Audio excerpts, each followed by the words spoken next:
Mr. Redpath, a storybook parable.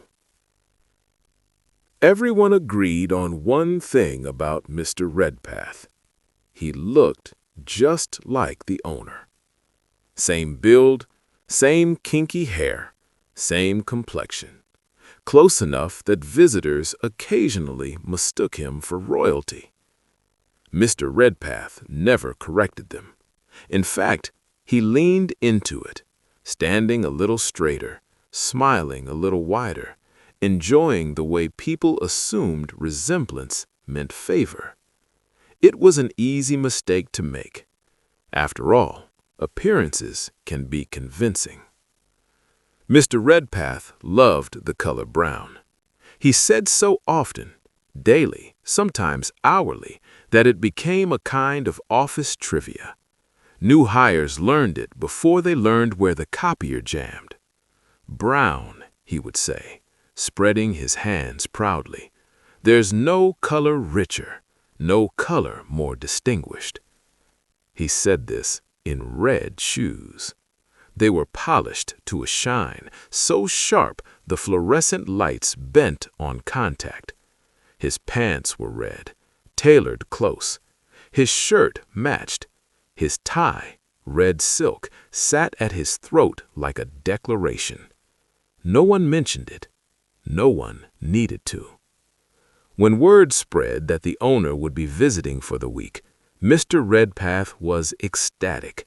This was his moment. For 4 days straight, he placed himself wherever the owner appeared. Hallways, conference rooms, the cafeteria line. Each time he found a new way to admire what they shared. Our complexion, our hair, our look. Manager Red found this endlessly amusing. He laughed openly, sometimes too loudly, earning sharp looks from the owner. Manager Yellow said nothing. He studied the floor with growing discomfort, already aware of where this was headed and wanting no part of the landing. By the 4th day, the owner had made a decision.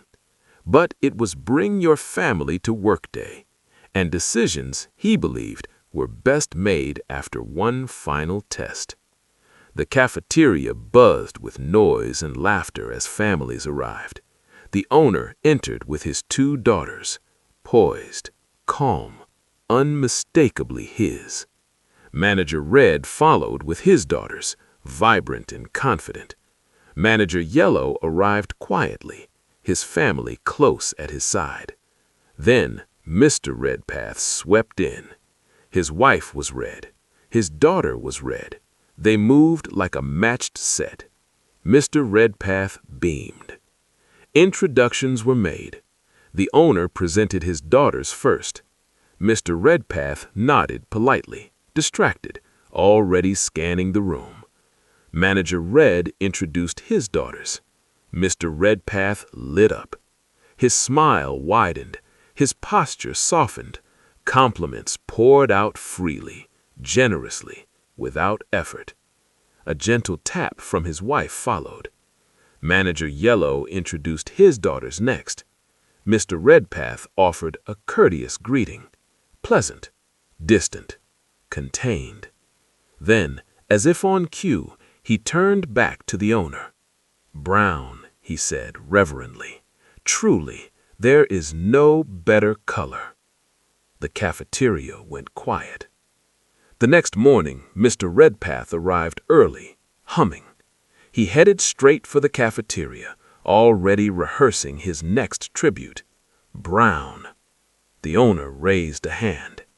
"You've said it's your favorite color." "Yes," his voice rose. "I'm proud of it, proud to resemble you." The owner tilted his head. "Are you sure your favorite color isn't red?" Manager Red snickered.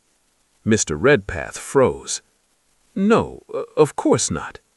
The owner's gaze moved slowly to the shoes, to the clothes, to the memory of the day before. "You boast about brown," the owner said evenly, "yet you wear and marry red." A pause. My daughters are heirs to all that I have, yet you barely acknowledge them. Another pause. Why didn't you choose someone like them? Mr. Redpath stammered. Brown on the outside, the owner said quietly, but red on the inside. The words settled. I cannot have a deceiver working for me. Today did not change my decision. It only made it visible. Silence. Manager Red cleared his throat. Sir, he said carefully, we have a lot of space in my department. Would it be acceptable to transfer him to me? The owner nodded once. Transfer approved. Mr. Redpath forced a smile. He straightened his tie. Manager Red's security staff escorted him toward the elevator. As they passed Manager Yellow's office, the door stood ajar. Yellow's gaze stopped him.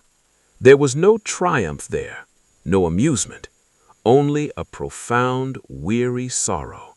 The look of a man watching a neighbor's house burn, knowing he had smelled smoke days ago, and said nothing. In that silent look, Mr. Redpath understood. Transfer was not a promotion. It was a verdict. The elevator doors closed. The elevator went down and down. The air grew warmer. By the time the doors opened, Mr. Redpath loosened his collar, sweat forming at his temples. Beyond the corridor, something roared, steady, hungry, familiar. Manager Red did not exit with him. The heat intensified. It wasn't dramatic. It was worse. Constant, suffocating, inescapable. Mr. Redpath loosened his tie, then his collar, then his jacket. Nothing helped. The red he had admired from a distance pressed in now, on his skin, in his lungs, behind his eyes. It wasn't bold. It wasn't beautiful. It was exhausting. He thought of the office upstairs, the air, the light, the colors he had praised but never chosen. For the first time, regret burned hotter than the room.